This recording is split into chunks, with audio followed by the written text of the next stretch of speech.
Hello my lovelies. So in this video I want to come back to touch. I want to share with you about touch. Touch is such a vulnerable desire and a vulnerable need for so many of us. It's something we need to thrive, something that tells us we are lovable in a language that is silent, that we are touchable, that we are desired, that puts our body at ease and allows our nervous system to drop down.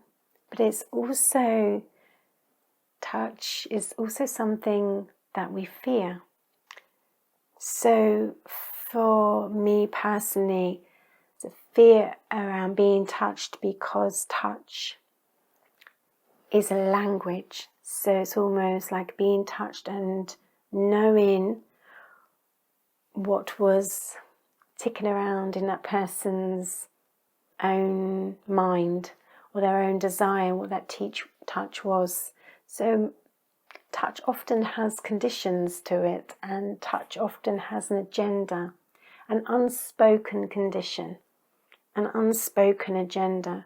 So I am touching to get, I'm touching because I want, I'm touching because I desire, rather than touch being a gift, a sacred gift of no conditions and no agendas. And if we can feel someone's agenda, or we know there is an agenda to it, or we can feel that person's condition, or we know there's a condition to it, it can make us withdraw and fear touch. So much in my past, particularly my childhood, the touch always had a condition, and it always had an agenda. It was a giving to get, which so much touch has. I'm giving you touch to get back. Whereas we want to touch simply to share, not to get back. There's a sharing of our pleasure, there's a sharing of our love, there's a sharing of who we are in that touch, but there's not any pulling back for me. There's from the other. So touch is so important for the softening of our psyche, being embodied in our body. Touch is so important for the easing of our nervous system. Touch is so important for self-soothing. So when we have a fear of touch, often we want to gallop around and seek out someone who can fix that for us, because there's a fear of touch, and so that obviously needs fixing. It doesn't need fixing. What we need is a new experience of. So those experiences of touch throughout our lifetime, or that one singular experience of touch, has created fear. And so now it's about experiencing new experiences of touch, so that our body can put that as a happened and not as a happening. So that every time when something happens to us and then someone goes to touch us again, our body goes into constant, oh my goodness, it's happening again, rather than being able to put that on a timeline of happened. And we want to be in the happening of the new experience. And so gently, kindly for ourselves, we can change the way we touch ourselves. So giving ourselves touch that doesn't have an agenda and doesn't have a condition. So touching ourselves because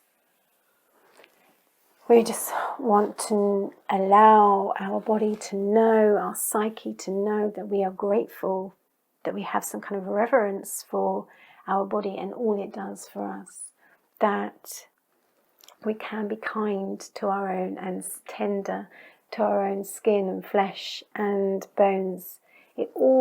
Everything always begins with how we are with ourself, rather than how other people are with us, and also expecting other people to change or rescue.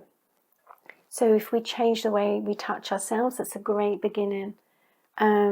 Making sure our touch isn't always functional. Briefly touched on this on the other video. So we can be in the shower and we quickly touch ourselves. We can always go to touch ourselves just when we want to masturbate or when we want to have sex. But what about the in-between times? Are you able to sit there in the evening and just caress your feet? and just be with your belly? Can you just be with your belly? Conditions of touch. Are there parts of your body that you just won't touch? And therefore you're telling that part of you, or you're telling yourself in some way, because of that, you're not lovable, you're not enough, you're not touchable.